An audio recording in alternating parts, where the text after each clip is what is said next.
ওই ঘর আল্লাহর ঘর, কানে কাবা বাইতুল্লাহ, পৃথিবীর প্রথম ঘর। ওই ঘরের মধ্যে গেলে কি হয়? রহমত পাওয়া যায়। ওই ঘরের ভিতরে গেলে কি হয়? ওই ঘরের কাছে গেলে আল্লাহর পক্ষ থেকে হেদায়েত পাওয়া যায়। ওই জায়গায় গেলে পরে একটা মানুষের জীবন পরিবর্তন হয়। আল্লাহ তাআলা বলেন, ওই ঘরটা আমি তোমাদের জন্য স্থাপন করে রাখলাম। সমস্ত মানুষগুলো ওই জায়গায় যায়। আদম নবী যখন ওই জায়গায় গেলেন, আল্লাহ তাআলার কাছে চাইলেন, আল্লাহ তাআলা দোয়া কবুল করলেন। উম্মতে মুহাম্মদী যখন ওই জায়গায় গিয়া আল্লাহ তাআলার দরবারে লাব্বাইক বলে হাজির দিয়া, আল্লাহ তাআলার কাছে হাজিরা দিয়া যখন আল্লাহর কাছে চাইবে, আল্লাহ তাআলা বলুন তো দেখি উম্মতে মুহাম্মদীর গুনাহ মাফ করতে পারেন কি পারেন না? উম্মতে মুহাম্মদীর গুনাহ আল্লাহ মাফ করে দিবেন। তাহলে এই মাসেই, জিলকদ মাসে, আল্লাহর ঘরের মেহমানগণ আস্তে আস্তে ধীরে ধীরে যেতে আরম্ভ করেছে। সংক্ষেপে আমরা এই মাসের কদর করব। শুধুমাত্র এই মাস নয়, জিলহজ মাস এই পরের মাস, এর পরের মাস হলো মুহররম মাস, এরপরে আরেকটা মাস, পূর্ণ 4টা মাসকে আমরা কদর করব, অন্তরে ধারণ করব। যে কোনো কাজ করতে গিয়া ভালো কাজ করলে সময় দিয়া করব, অন্যায় কাজ যখন চলে আসবে মনে মনে ধারণা করব এই মাসটা না দামি মাস, এই মাস না আল্লাহর কাছে সম্মানী মাস। কেমনে অন্যায় করি, কেমনে অপরাধ করি, কেমনে মিথ্যা কথা বলি, কেমনে চুগল করি, দামি মাস না আল্লাহ তাআলার কাছে? আল্লাহ না কোরআনের মধ্যে ঘোষণা করেছেন, যেই কথা আল্লাহ কোরআনে ঘোষণা করেছেন, এই দামি মাসগুলো আমাদের কাছেও সম্মানী মাসের কদর করবা, আল্লাহও তোমাদেরকে কদর করবেন। সুবহানাল্লাহ। ইন্না আউওয়ালা বাইতিন উযিআ লিন-নাসি লাল্লাযী বিবাক্কাতা মুবারাকা للذي ببكة مباركا وهدى للعالمين।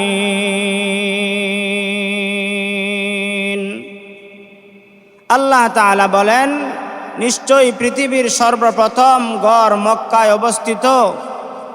ওই ঘরটা ব্যাখ্যা কেমন ঘর? যেই ঘরের ফজিলত গুরুত্ব বুঝাইতে গিয়ে আল্লাহ তাআলা বলেন মুবারাকা, সেখানে বারাকা নাজিল হয়। 24টা ঘন্টা আল্লাহর পক্ষ থেকে বরকত রহমত নাজিল হতে থাকে। সেই ঘর হলো কানায় কাবা বাইতুল্লাহ। শুধু তা নয়, আল্লাহ পাক রব্বুল আলামিন বলেন ওয়াহুদাল লিল আলামিন, সেটা হলো পৃথিবীর একটা প্রাণকেন্দ্র, হেদায়েতের একটা মার্কাজ, হেদায়েতের একটা গুডাউন। যেই ঘর এত দামি ঘর, ওই ঘরটা হলো পৃথিবীর প্রথম ঘর। ওই ঘরটা কোথায় অবস্থিত? মক্কায় অবস্থিত সেই ঘর। সেই ঘরটা কেমন দামি ঘর? আল্লাহ তাআলা বলেন, সেই ঘরের ভিতরে 24টা ঘন্টা আল্লাহর পক্ষ থেকে রহমত বরকত নাজিল হয়। এরপরে আল্লাহ বলেন, শুধুমাত্র বরকতের ঘর নয়, এই ঘরটা হলো তামাম পৃথিবীর মানুষের জন্য হেদায়েতের একটা মার্কাজ। আজ দেখবেন জিলকদ মাস শুরু হওয়ার সাথে সাথে পৃথিবীর প্রান্ত প্রান্ত থেকে ওই ঘরের দিকে মানুষ ছুটে যাচ্ছে, ওই ঘরের দিকে মানুষ অগ্রসর হচ্ছে। ওই ঘরে মানুষগুলো হাজিরা দেওয়ার জন্য পৃথিবীর প্রান্ত প্রান্ত থেকে ওই জায়গায় একত্রিত হচ্ছে।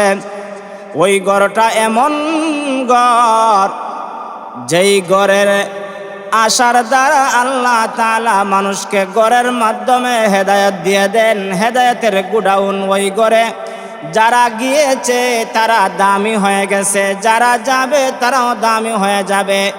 যারা যায় নাই, তারা যদি ইব্রাহিম নবীর আহ্বানে সাড়া দিয়া থাকে, তারাও একদিন না একদিন ওই ঘরের মেহমান হয়ে যাবে। ওই ঘরটা এমন একটা ঘর, যেই ঘর পৃথিবীর প্রথম ঘর। ওই ঘরটা আল্লাহ তাআলা সর্বপ্রথম আদম আলাইহিস সালাতু ওয়াস সালামের মাধ্যমে আল্লাহ তাআলা নির্মাণ করাইলেন। এবার আদম আলাইহিস সালাতু ওয়াস সালাম ওই যে ইন্না আউওয়ালা বাইতিন উযিআ লিন-নাস, মানুষের জন্য প্রথম যেই ঘর আল্লাহর ইশারায় আদম নবী বানাইলেন। কিভাবে বানাইলেন? সিমেন্টের তো কোনো ব্যবস্থা ছিল না, ইটের তো কোনো ব্যবস্থা ছিল না। ওই কানা কাবা বাইতুল্লাহ সর্বপ্রথম পাথর দিয়া একটা নিশানা দিলেন, পাথর দিয়া চার কোণার এরকম ভাবে নিশানা দিয়া মাঝখানে এটার ভিতরে প্রবেশ কইরা আদম নবী আল্লাহর দরবারে ইবাদত করতেন। সুবহানাল্লাহ। আদম নবী যেই ঘরটা বানিয়েছিলেন প্রথম ঘর, ওই ঘরের জন্য আজ মানুষ পাগল পারা হয়ে, ওই জিলকদ মাস, এই মাস থেকে মানুষ পাগল পারা হয়ে ওই ঘরের দিকে মানুষ ছুটে যায়। ওই ঘরের কাছে গিয়া লাব্বাইক বলার জন্য প্রস্তুতি গ্রহণ কইরা পৃথিবীর প্রান্ত প্রান্ত থেকে ওই ঘরে যায়। আল্লাহ যেন আমাদেরকে যাওয়ার তৌফিক দান করেন। মন থেকে বলেন আমিন। আদম আলাইহিস সালাতু ওয়াস সালাম প্রথমে বানাইলেন। বানানোর পরে আদম আলাইহিস সালাতু ওয়াস সালাম দুনিয়া থেকে বিদায় হয়ে যাওয়ার পরে নূহ আলাইহিস সালাতু ওয়াস সালামের জামানায় প্লাবন হলো, বন্যা হলো। বন্যায় ওই পাথরকৃত যে ঘরটা ছিল, ঘরটা নিশ্চিহ্ন হয়ে গেল, মাটির নিচে চাপা পড়ে গেল। চাপাকৃত সেই ঘরটা ঐতিহাসিকগণ বলেন ইব্রাহিম আলাইহিস সালাতু ওয়াস সালামের মাধ্যমে আল্লাহ তাআলা এই ঘরটাকে আবার পূর্ণ নির্মাণ করাইলেন। এই বিষয়ে আরেকদিন আলোচনা হবে। দুইজন বাপ বেটা দুইজন মিলে আল্লাহর কাছে দোয়া করলেন, তাদের দোয়া আল্লাহ কবুল করে নিলেন, ঘর হয়ে গেল। এরই ধারাবাহিকতা আস্তে আস্তে আমার পয়গম্বর মুহাম্মদুর রাসূলুল্লাহর জামানা চলে আসলো। সুবহানাল্লাহ। মুহাম্মদুর রাসূলুল্লাহর জামানায় আসার পরেও এই ঘরটা আবার চাপা পড়ে গেল, ভেঙ্গে গেল। ভেঙ্গে যাওয়ার কারণে পূর্ণ নির্মাণের জন্য আরব দেশের এই যে হাশিমি গোত্র, বনি হাশিম, বনি আব্দুল মুত্তালিব, এই গোত্রের লোকেরা সেই ঘরটাকে কি করলো? আবার সংস্কার পূর্ণ নির্মাণ করলো। প্রত্যেক গোত্রের লোকেরা সময় দিল, টাকা দিল, পরিশ্রম কইরা সেই ঘরটা নির্মাণ করল। এই ঘরটা নির্মাণ করার পর এই ঘরের কাছে যারা গেছেন দেখেছেন ঘরের এক কোণায় একটা কালো পাথর আছে, সেটাকে হাজারে আসওয়াদ কালো পাথর বলা হয়। যদিও সেই পাথরটা ছিল সাদা জান্নাতি একটা পাথর। বনি আদমের গুনাহ চুষতে চুষতে সেই পাথরটা কালো হয়ে গেছে, এখনো কালো আছে। এই পাথরটা ঘর নির্মাণ হয়ে গেল, কে স্থাপন করবে, কে লাগাইবে? এবার এটা নিয়ে ঝগড়া সৃষ্টি হয়ে গেল। কে লাগাইবে, কখন লাগাইবে, কার মাধ্যমে লাগাইবে? প্রত্যেকের গোত্রের লোকেরা বলে আমরা লাগাইব, ওই গোত্রের লোকেরা বলে আমরা স্থাপন করব, ওই গোত্রের লোকেরা বলে আমরা স্থাপন করব। দেখা যায় কারো কথা কেউ মানতে রাজি। এরকম হয় না? হয় না? অমুকে কয় আমি এটা করবো, আরেকজনে কয় আমি এটা করবো, কিন্তু দেখা যায় সমাধান হয় না।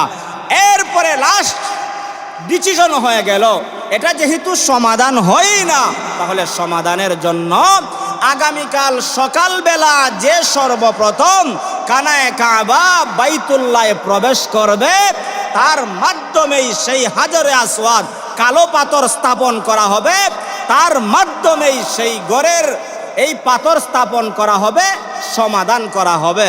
প্রত্যেকেই চিন্তায় আছে আগামীকাল সকালবেলা সর্বপ্রথম কে প্রবেশ করে, কে প্রবেশ করে, সবাই টেনশনে আছে। দেখা যায় আল্লাহর কি মহিমা, আল্লাহর কি কেরেশমা, আল্লাহর কি ক্ষমতা। পরের দিন সকালবেলা এমন একজন ব্যক্তি কানায়ে কাবাতে প্রবেশ করেছেন, তিনি হলেন আপনার নবী, আমার নবী। যদিও তখন নবুয়ত পান নাই, যুবক মানুষ। যুবক হলেও দেখবেন সমস্ত যুবকদের মধ্যে আলাদা কিছু ভালো যুবক পাওয়া যায়। যেই যুবকগুলো দেখা যায় অন্যায় কাজে নাই, ভালো কাজের মধ্যে আছে, অপরাধের মধ্যে নাই, নেক কাজের মধ্যে আছে। আমাদের সমাজে এমন যুবকও আছে না নাই? প্রত্যেকটা যুগে প্রত্যেকটা সময় এরকম ছিল। নবীর জামানায় নবী এখনো স্বীকৃতিপ্রাপ্ত নবী হন নাই, যৌবনে পদার্পণ করেছেন, কিন্তু নবীজি ছোটবেলা থেকে বড় হয়েছেন, কারো সঙ্গে কোনোদিন অন্যায় করেন নাই, কারো সঙ্গে কোনোদিন ঝগড়ায় লিপ্ত হন নাই, সবার সঙ্গে হাসি মুখে সবার সঙ্গে ভালো ব্যবহার করেছেন, সৎ ব্যবহার করেছেন। ব্যবহারে ওই এলাকার ওই সমাজের প্রত্যেকটা গোত্রের লোকেরা মুহাম্মাদুর রাসূলুল্লাহর উপরে খুশি ছিল, সন্তুষ্ট ছিল। আল্লাহর মহিমা, সকালবেলা সর্বপ্রথম নবী মুহাম্মাদুর রাসূলুল্লাহ যখন খানায়ে কাবায় প্রবেশ করলেন, নবীজির প্রবেশ করা দেইখা সবাই এবার খুশি, সবাই বলে আজকে সমাধান হয়ে যাবে। মুহাম্মদ যেহেতু প্রবেশ করেছে, মুহাম্মদের মাধ্যমে আজকে সমাধান হয়ে হাজরে আসওয়াদ কালো পাথরটা আজকে স্থাপন করা হবে। সবাই খুশি হয়ে গেছে, জোরে আওয়াজ দিয়া বলেন আলহামদুলিল্লাহ। আল্লাহর পয়গম্বর কিভাবে সমাধান দিলেন? আল্লাহর পয়গম্বর বললেন, তোমরা যেহেতু আজকে অনেক দিন হয়ে গেল, ঘর পরিপূর্ণ হয়ে গেছে, পাথরটা লাগানোর জন্য তোমরা সমাধানে যেতে পারছো না, তোমাদেরকে সমাধান দিয়ে দেই, একটা চাদরের ব্যবস্থা করো। আল্লাহর পয়গম্বরের কথা অনুযায়ী একটা চাদরের ব্যবস্থা করা হলো। চার কোণার চাদরের মাঝখানের মধ্যে হাজরে আসওয়াদ কালো পাথরটা রাখা হলো। আর বড় বড় যত গোত্র ছিল সমস্ত গোত্রের লোকদেরকে বলা হলো, ও নেতারা তোমরা কোণায় ধরো। প্রত্যেকটা কোণার মধ্যে যখন সমস্ত লিডাররা ধরলো, মুহাম্মাদুর রাসূলুল্লাহ সাল্লাল্লাহু আলাইহি ওয়াসাল্লাম তাদেরকে ধরাইয়া উঁচু করাইলেন। সবাই যখন উঁচু করে ধরলো, সবার হাতে হাত রাইখা মুহাম্মাদুর রাসূলুল্লাহ নিজে ওই জায়গায় পাথর রাইখা সকল সমস্যার সমাধান করে দিয়েছে। তাহলে মুহাম্মাদুর রাসূলুল্লাহ সাল্লাল্লাহু আলাইহি ওয়াসাল্লামকে এই আদর্শ, এই জ্ঞান, এই বুদ্ধি একমাত্র দিয়েছেন কে? আল্লাহ দিয়েছেন। নবুয়ত এখনো পান নাই, কিন্তু মানুষে এখনোই আসক্ত নবীর দিকে, এখনোই মহব্বত করে নবীকে, এখনোই নবীকে আল আমিন সত্যবাদী উপাধি দিয়েছে। আর বলে দুনিয়াতে আমাদের এলাকায়, আমাদের সমাজে কত যুবক দেখলাম বিপদে পড়লেই মিথ্যা কথা বলে, বিপদে পড়লেই মিথ্যার আশ্রয় নেয়। কিন্তু যুবকটা তো জন্মের পর থেকে দেখতেছি ওই যুবকের তো কোনোদিন মিথ্যা কথা জবান দিয়া শুনি। এই জন্য যেই কথাটা বলতেছিলাম, এই যে জিলকদ মাসে যারা আল্লাহর ঘরে যাবে, ওই ঘর আল্লাহর ঘর খানায়ে কাবা বাইতুল্লাহ, পৃথিবীর প্রথম ঘর। ওই ঘরের মধ্যে গেলে কি হয়? রহমত পাওয়া যায়। ওই ঘরের ভিতরে গেলে কি হয়? ওই ঘরের কাছে গেলে আল্লাহর পক্ষ থেকে হেদায়েত পাওয়া যায়। ওই জায়গায় গেলে পরে একটা মানুষের জীবন পরিবর্তন হয়। আল্লাহ তাআলা বলেন, ওই ঘরটা আমি তোমাদের জন্য স্থাপন করে রাখলাম। সমস্ত মানুষগুলো ওই জায়গায় যায়। আদম নবী যখন ওই জায়গায় গেলেন, আল্লাহ তাআলার কাছে চাইলেন, আল্লাহ তাআলা দোয়া কবুল করলেন। উম্মতে মুহাম্মদী যখন ওই জায়গায় গিয়া আল্লাহ তাআলার দরবারে লাব্বাইক বলে হাজির দিয়া, আল্লাহ তাআলার কাছে হাজিরা দিয়া যখন আল্লাহর কাছে চাইবে, আল্লাহ তাআলা বলুন তো দেখি উম্মতে মুহাম্মদীর গুনাহ মাফ করতে পারেন কি পারেন না? উম্মতে মুহাম্মদীর গুনাহ আল্লাহ মাফ করে দিবেন। তাহলে এই মাসেই, জিলকদ মাসে আল্লাহর ঘরের মেহমানগণ আস্তে আস্তে ধীরে ধীরে যেতে আরম্ভ করেছে। শুধু এক জায়গায় থেকে নয়, বাংলাদেশ থেকে নয়, ভারত থেকে নয়, পাকিস্তান থেকে নয়, লেবানন থেকে নয়, শ্রীলঙ্কা থেকে নয়, এরকমভাবে লন্ডন আমেরিকা থেকে নয়, সারা পৃথিবী থেকে মানুষগুলো যাকে যাকে ওই ঘরের কাছে যায়। কেন যায়? ওই জায়গায় গিয়া আল্লাহর দরবারে হাজিরা দিতে চায়। এজন্যই হলো 4টা মাসের মধ্যে দামি মাস জিলকদ মাস, 4টা মাসের মধ্যে দামি মাস জিলহজ মাস, 4টা মাসের মধ্যে দামি মাস মুহররম মাস, 4টা মাসের মধ্যে দামি মাস রজব মাস। এই 4টা মাস দামি মাস আমাদের কাছে গুরুত্ব আছে না নাই? আরো জোরে কন্যা আসেনি, কিন্তু আমরা গুরুত্ব দেই না। আমরা যে 4টা মাস পাইছি, বরকতপূর্ণ মাস পাইছি, বরকতপূর্ণ মাসের নাম ওই আমরা কইতাম পারি না। মুসলমান জিজ্ঞাসা করে দেখেন না কয়জনে আরবি 12টা মাসের নাম বলতে পারে? মুসলমানকে জিজ্ঞাসা করে দেখেন না 4টা মাস বরকতপূর্ণ 4টা মাসের নামই বলতে পারে না। কিন্তু আল্লাহর পয়গম্বর মুহাম্মদুর রাসূলুল্লাহ বলেন, এই 4টা মাস যেহেতু আমি আল্লাহ ঘোষণা করে দিয়েছি সম্মানী, তোমাদের কাছেও সেই 4টা মাস সম্মানী। 4টা সম্মানী মাসকে তোমরা গুরুত্ব দাও। আমাদেরকেও 4টা মাসের গুরুত্ব দেওয়া দরকার আছে না নাই? আরো জোরে বলেন। তাহলে কিভাবে গুরুত্ব দিব? 1 নাম্বার হলো এই 4টা মাস আমাদের কাছে এত দামি, এত সম্মানী। এই 4টা মাসকে আমরা গুরুত্ব দিয়ে দেখব, মনে মনে চিন্তা করব, হাই রে জিলকদ মাস আসছে তো, দামি মাস। এই দামি মাসে আমাদেরকে ভালো কিছু করা দরকার। কি করা দরকার? ভালো কিছু করা দরকার। দামি মাস আসছে।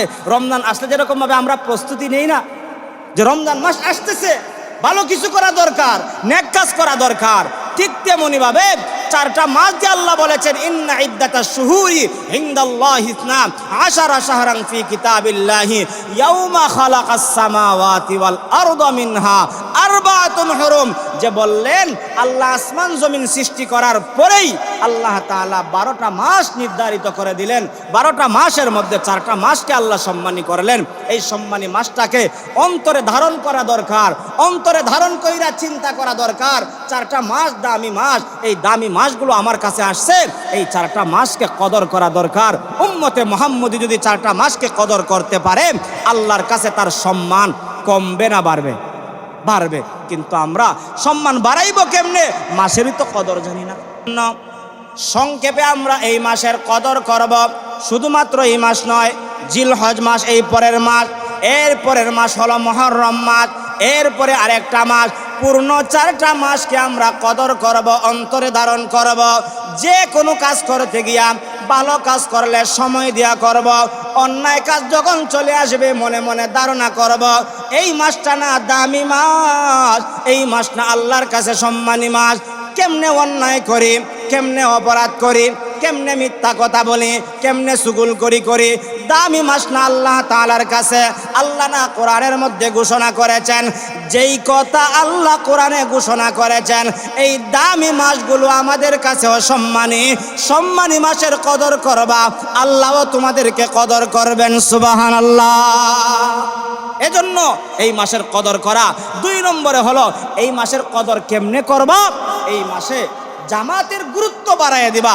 জামাতের নামাজ যেরকম ভাবে রমজানে আমরা বাড়াইয়া দেই, নামাজ জামাতের গুরুত্ব বাড়াইয়া দেই। দেখবেন নামাজটা যদি ছুটে যাওয়ার সম্ভাবনা থাকে, তারপরও চেষ্টা করি রমজান মাস মনে করি জামাতে শরীক হওয়ার, মসজিদে গিয়ে নামাজ পড়ার চেষ্টা করি।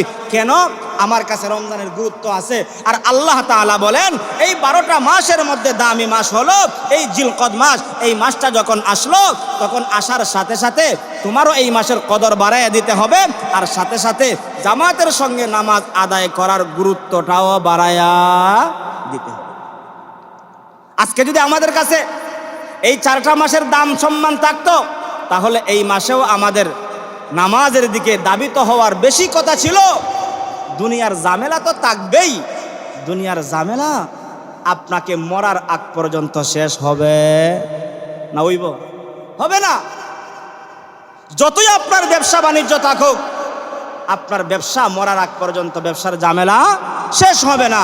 যতই আপনার চাকরি থাকুক, মরার আগে এই চাকরির ঝামেলা আপনার শেষ হবে না।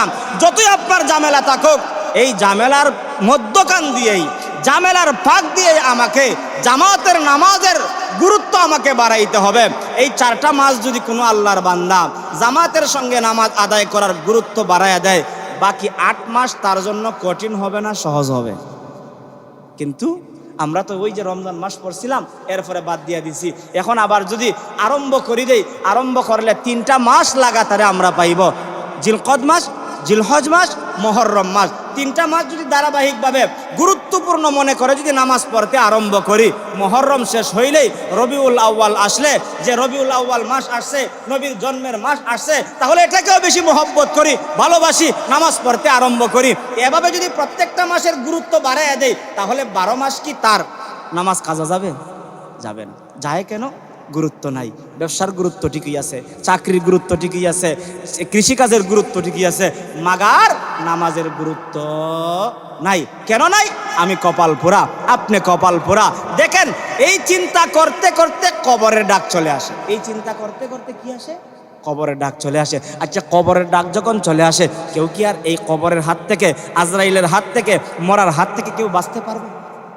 বলে আমার ব্যবসাটা আর একটা মাস সময় দাও, ব্যবসাটা শেষ করিলাই তারপরে আমার জানটা নিয়ে নাও, আমার চাকরিটা শেষ করিলাই, আর 2টা বছর হইলেই তো আমি পেনশন পেয়ে যাব, আমারও 2টা বছর সময় দিয়ে দাও, আমার দানটা কাটার বাকি রয়ে গেছে, 1 ঘন্টা সময় দিয়ে দাও। আল্লাহ দিবে? জোরে বলেন, আল্লাহ দিবে? দিবে না। আমার কথা না তো, আল্লাহ নিজে বলেন, ইদা জা আজালুহুম লা ইস্তাখিরুনা সাআতাও ওয়া লা ইস্তাকদিমুন। ওরে কপাল পোড়া শুনিয়া রাখো, আল্লাহ তাআলার ডাক যখন চলে আসবে, 1টা সেকেন্ড সময় দেওয়া হবে না, 1টা মিনিট সময় দেওয়া হবে না, 1টা ঘন্টা সময় তোমাকে দেওয়া হবে না। যত বড়ই তুমি ক্ষমতাওয়ালা হও আর যত ছোট্ট চুপলি ঘরের মালিক হও না কেন, কেউ তোমাকে 1টা মিনিট সময় দিবে না। আজরাইল তোমাকে পাকড়াও করবেই করবে। অতএব আজরাইলের হাত থেকে যদি আমাকে বাঁচতেই হয়, নিজের সময়টাকে আখিরাতের জন্য প্রাধান্য দেওয়া লাগবে, নিজের জীবনটাকে আখিরাতের জন্য প্রাধান্য দেওয়া লাগবে, নিজের যৌবনটা আখিরাতের জন্য প্রাধান্য দেওয়া লাগবে। দেন এমন জীবন তুমি করো হে গঠন, মরিলে হাসিবে তুমি, কাঁদিবে ভুবন। গাছ কান্না করবে, জমিন কান্না করবে, যেই রাস্তা দিয়ে হাইটা মসজিদে আসছিলা ওই পাথর কান্না করবে, যেই রৌদ্রের মধ্যে আসতা গাছের ছায়া তোমাকে দিত, ওই গাছের ডালপালা, ওই গাছের খালবাখল, ওই গাছের প্রত্যেকটা পাতা তোমার জন্য কান্না করবে, আর তুমি হাসতে হাসতে দুনিয়া থেকে বিদায় হয়ে যাবে। এমন জীবন আমাদের গঠন করা দরকার আছে না নাই? যদি মনে করি এমন জীবন গঠন করা দরকার, তাহলে এই মাসে আমাদেরকে 2 নম্বরের কাজ, জামাতের সঙ্গে নামাজ আদায় করার গুরুত্ব আমাদেরকে অবশ্যই কি করতে হবে? বাড়াইয়া দিতে হবে। জামাতের সঙ্গে নামাজ আদায় এমন বাড়ানি আমরা বাড়াইছি, দেখা যায় রমজানও 2 কাতার 3 কাতার মুসল্লি হতো, এখন রমজান ছাড়া দেখা যায় 1 কাতার মুসল্লি হওয়াটাও কষ্টকর। কি কেন কষ্টকর? কেন সমস্যা? দুনিয়ার সমস্যা। কেন ঝামেলা? দুনিয়ার ঝামেলা, ব্যবসার ঝামেলা, চাকরির ঝামেলা, দান খাটার ঝামেলা, রোয়ার ঝামেলা, হাল বাবার ঝামেলা, এরকমভাবে সন্তান বিদেশ পাঠানোর ঝামেলা, সন্তান অসুস্থতার ঝামেলা।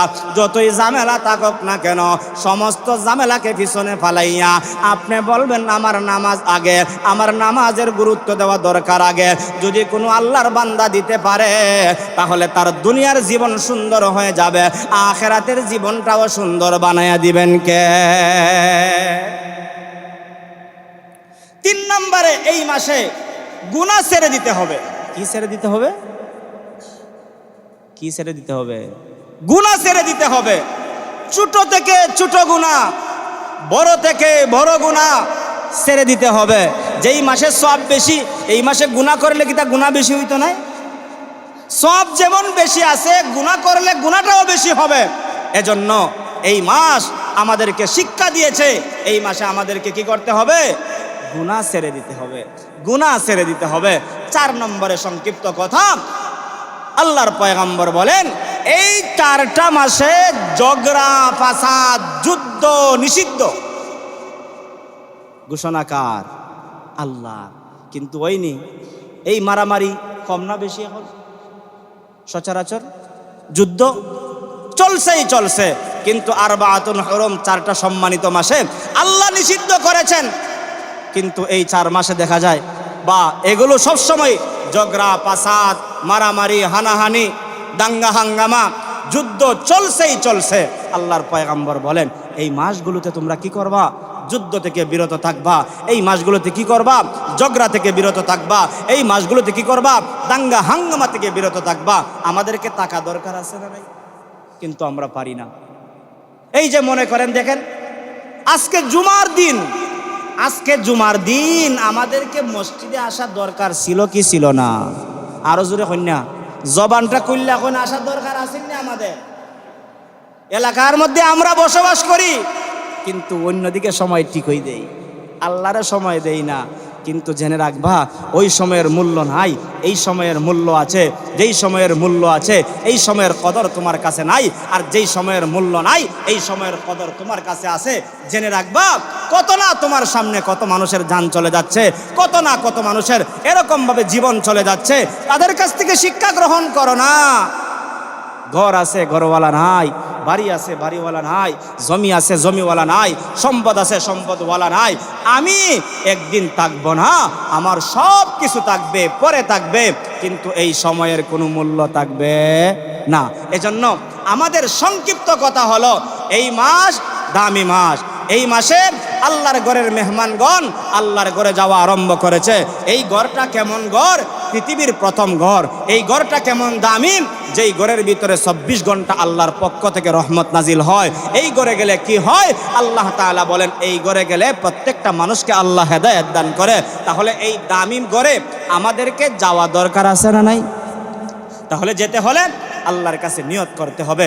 টাকা থাকলেই যাওয়া যায় না, আল্লাহর তৌফিক লাগে। কার তৌফিক লাগে? টাকা থাকলেই যাওয়া যায় না। টাকা থাকলে লন্ডন যাওয়া যায়, টাকা থাকলে আমেরিকা যাওয়া যায়, জাপান জার্মান যাওয়া যায়, কানাডা যাওয়া যায়, মাগার টাকা থাকলেই আল্লাহর ঘর কানায় কাবায় যাওয়া যায় না। যাইতে হলে অবশ্যই আল্লাহ পাকের তৌফিক লাগে। যাইতে হলে আল্লাহ পাকের এরকম ভাবে কি লাগে? আল্লাহ পাকের দয়া আর অনুগ্রহ লাগে। আল্লাহ পাক রব্বুল আলামিন যেন আমাদের সবাইকে এই জিলকদ মাসকে গুরুত্ব দিয়া জিলকদ মাসের ইবাদত বন্দেগী করার এবং গুনাহ ছাড়ার, নেক আমল করার, 5 ওয়াক্ত নামাজের বন্দেগী করার তৌফিক যেন আল্লাহ পাক দান করেন। আমিন।